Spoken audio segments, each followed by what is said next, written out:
People coming the whole way from Kisii or from Busia to State House. Then they are paid, they're given 10,000 or something, and are happy. That's a disaster. Not for the giver, for the receiver. And we must demand to know where this kind of money come from. You had the other time the president saying that the parliament they bribed the people and whatever. Yes. But he's the chief architect of that. He referred to the conflict of interest bill. That bill passed through in both houses, it went to him. He returned it with a memorandum. One of the things he wanted was to remove the requirement that people must declare the source of their donations. And that was some of their donations. He wanted that out.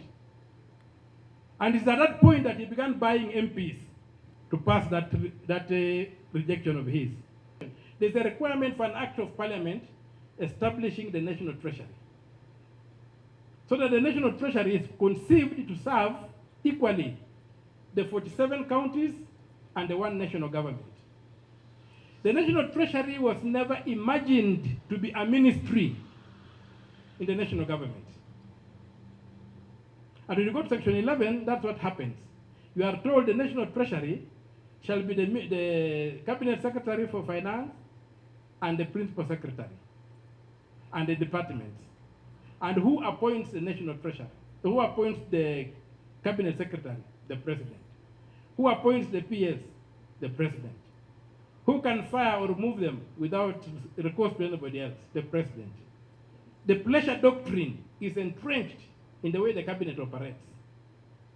At the pleasure of the president, do you hold your office? So we have allowed that to happen. And now when you get resources, when you get the pass or the money together with the executive power and the national pass in one person, you don't have a president, you have an emperor. And then everything else in the constitution gets distorted. Members of parliament will go through the annual ritual of making the budget, they will do all that. But because they don't control the money, the president already has money, the president decides how that money will be implemented. So there's a budget in the president's head that's implemented, not the budget passed in parliament. And the budget in the president's head is very, very whimsical. He goes to a funeral, and the key now to unlocking resources is proximity to power, not the budget. So you have to go and bow before the president for you as a politician who has promised that I'm going, when you elect me as your representative, I'll make sure there's no darkness in this village. When the night falls, I'll cut a piece of the moon and hang on every tree in this village, and there'll be light. And you elect him. To do anything close to that, maybe to put up a solar light, he needs not to go and talk to fellow MPs in parliament and say, I need a solar light in a certain village. Can you support me to get a solar light? And the other MP from the other end says, okay, I will support you, but can I also be supported for this? So that now parliament, the sharing of resources is negotiated. That is killed. What happens now is, how close are you to the president, and how low can you bow to the president for him to give you what falls off the table?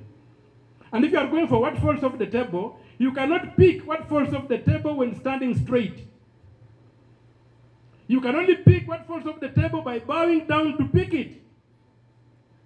And that's why you find that parliament is totally toothless, powerless, because it's no longer legislation that distributes resources. It's proximity to an individual sitting in State House. And that happens because we have not paid attention to chapter 12, how our money is. We must begin not talking about the poor being oppressed. We must begin talking about how many people have been taken out of poverty in this country. The poor will always be there, as Jesus said, but you can reduce their numbers. So we must change our narrative. So the organizing our brother talked of and not stopping to lament means we must choose this anchor provisions in the Constitution.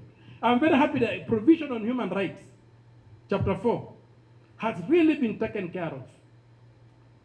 And chapter 6, enough energy has been invested in that.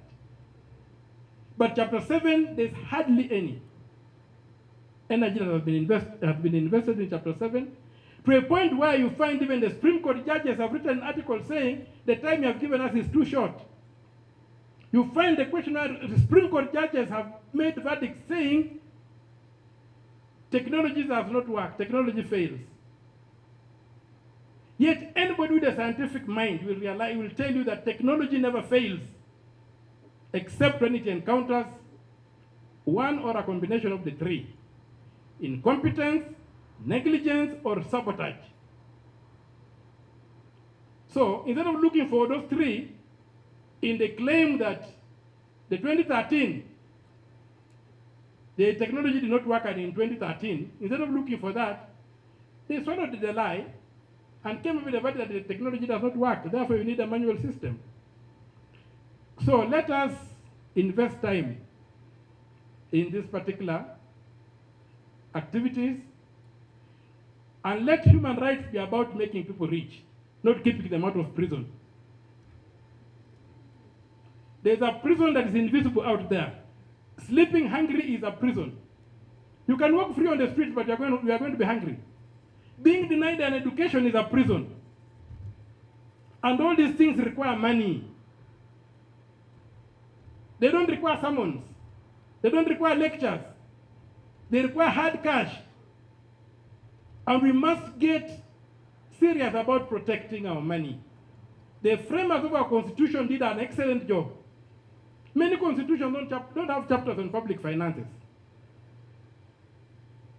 But a constitution like that of Kenya, that of Morocco, that of the Philippines, have these chapters because they are answering a specific need, where those in power used public funds for personal gain.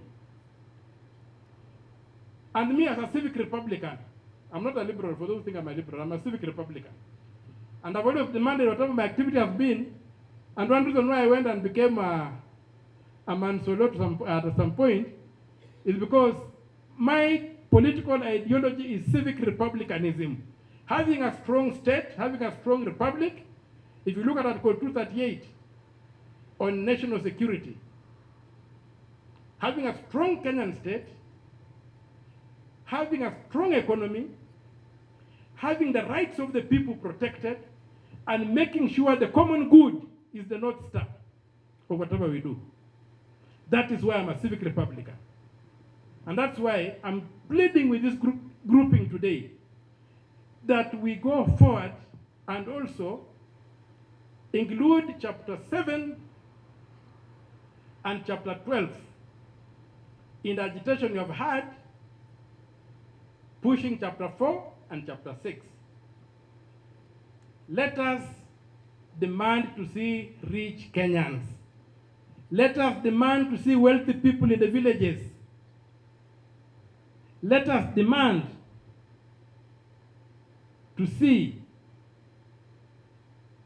education as a right being available to everybody. Let us make sure that the opportunities are available to everybody, not only those who can pay. And if we do that, our movement will move much further. And you'll find that when people are rich, it's also difficult to oppress them. When people are rich, it's difficult to buy them. People coming the whole way from Kisii or from Busia to State House, then they are paid, they're given 10,000 or something, and are happy. That's a disaster. Not for the giver, for the receiver. And we must demand to know where this kind of money come from. You had the other time the president saying that the parliament, they bribed the people and whatever, yes. But he's the chief architect of that. He referred to the conflict of interest bill. That bill passed through both houses, it went to him. He returned it with a memorandum One of the things he wanted was to remove the requirement that people must declare the source of their donations. And that was some of their donations. He wanted that out. And it's at that point that he began buying MPs to pass that rejection of his.